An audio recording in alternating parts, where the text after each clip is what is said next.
सरकार मानसून सत्र में वक्फ संशोधन विधेयक लाई है। इस संशोधन विधेयक के जरिए सरकार का दावा है कि वह वक्फ के नियमों में उनको सरल बनाना चाहती है, उन्हें आम मुसलमानों के हितों के लायक बनाना चाहती है कि वक्फ की जो संपत्ति है वह जो है 9 लाख एकड़ की है और इसकी अनुमानित लागत जो है वो 12 लाख करोड़ रुपए बताई जाती है। उस पर जो है कुछ दबंग मुसलमानों का ही कब्जा होता है। वो जो गरीब मुसलमान है उसको उससे कोई फ़ायदा नहीं होता है, उससे मुस्लिम महिलाओं को भी कोई फ़ायदा नहीं होता है। सरकार ने इसमें एक दांव ये चला है कि अब जो वक्फ बोर्ड जो नया बनेगा उसमें मुस्लिम महिला की वो उसको रखना अनिवार्य कर दिया गया है। यह इसमें एक राजनीतिक चाल भी चली है और मुस्लिम महिलाओं को अधिकार देने का भी एक काम किया है। इस संशोधन विधेयक में जो है 40 संशोधन किए गए हैं और उस संशोधनों के जरिए ये दावा किया जा रहा है कि इस विधेयक को और सरल बनाया जाएगा, लेकिन सरकार ने उस विधेयक को संयुक्त संसदीय समिति को भेज दिया है। Your permission, I rise to move for leave to introduce the Waqf Amendment Bill 2024.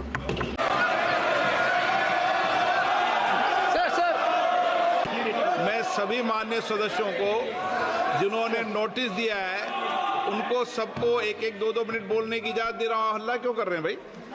Trinamool Congress के सुदीप बंदोपाध्याय ने बिल का विरोध करते हुए कहा, bill is anti-federal, therefore I strongly object to the introduction of the bill. DMK की कन्निमोझी ने विधेयक को संविधान विरोधी बताया और कहा, has to be protected. But today we see that this government is blatantly going against the constitution. This bill Congress के गौरव गोगोई ने इसे संविधान बदलने का एक तरीका बताया। बदलना चाहते हैं वे जो लोगों की पहचान कपड़ों से करते हैं, वो लोगों पर विश्वास नहीं किया जा सकता। इस बिल का हम विरोध करते हैं।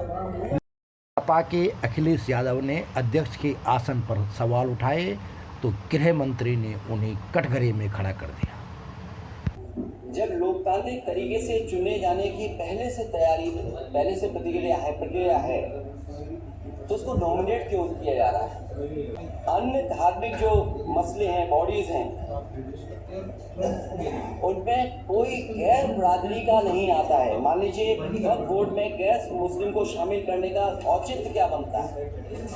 और अध्यक्ष महोदय, इतिहास के पन्नों को अगर हम पलटे, अधिकारी की जांच अगर आप जिलाधिकारी को सब ताकत दे देंगे, उन इतिहास के पन्नों को मैं नहीं पलटना चाहता हूँ। इस बिल में जो भी प्रावधान है आर्टिकल 25 से लेकर के 30 तक किसी रिलीजियस बॉडी का जो फ्रीडम है उसमें कोई हस्तक्षेप नहीं किया जा रहा है। आप तो उस कानून ना ही संविधान का किसी भी अनुच्छेद का इसमें उल्लंघन किया गया है। हमने जो विरोध पेश किया है, किसी का हक छीनना तो बात छोड़ दीजिए, जिनको हक नहीं मिला है उनको हक देने के लिए बिल लाया गया है। इसमें महिलाओं के लिए, बच्चों के लिए और मुसलमान समाज में जो पिछड़े हैं, जिसको आज तक कभी मौका नहीं मिला, जिसको दबा के रखा हुआ है, उनको जगह देने के लिए ये बिल लाया गया। सबसे पहले तो सदन के हैं ये इस तरह के वक्फ अमेंडमेंट बिल ये पहली बार इस सदन में पेश नहीं किया गया। अंग्रेजों के जमाने से लेकर के उससे पहले का लंबा इतिहास में मैं नहीं जाना चाहता हूँ, लेकिन आजादी के बाद सबसे पहले ये एक्ट लाया गया है।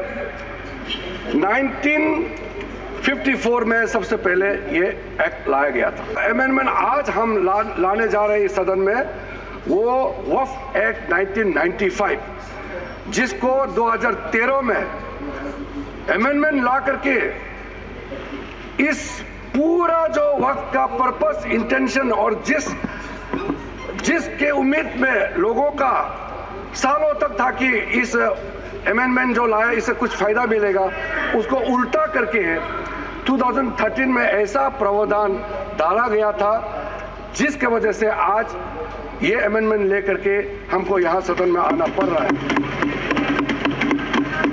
सर, एनुअल इनकम जितना वक्फ बोर्ड का प्रॉपर्टीज है 4.9 लाख रजिस्टर्ड वक्फ प्रॉपर्टीज, ये सिर्फ 163 करोड़ ही आमदनी जनरेट होता है। ऐसा मत सोचिए ये 2024 में वक्फ बोर्ड अमेंडमेंट बिल लेकर के अचानक आया, मत सोचिए।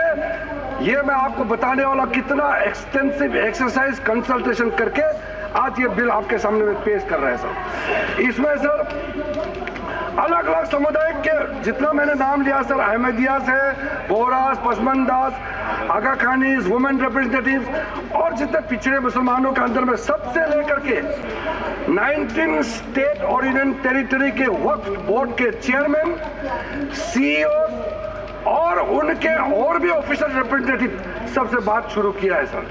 1995 का वक्फ अमेंडमेंट एक्ट में जो भी प्रावधान लाया गया था उसको कई लोगों ने उसको देखा है कि वाकई करोड़ों लोगों का दुआ मिलेगा। अगर आप विरोध करोगे, चंद लोगों ने पूरा वक्फ बोर्ड को कब्जा करके रखा हुआ है और आम मुसलमान लोगों को जो न्याय इंसाफ नहीं मिला उसको सही करने के लिए ये बिल लाया गया है। इतिहास में दर्ज होगा कि ये बिल को कौन कौन समर्थन किया है और किसने विरोध किया है, ये इतिहास में नाम दर्ज होगा। इसलिए इस बिल का विरोध करने से पहले आप सोचिएगा करोड़ों गरीब महिलाओं का, बच्चों का, गरीब मुसलमानों का।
बात सूत्र को लाइक और सब्सक्राइब करने का आग्रह।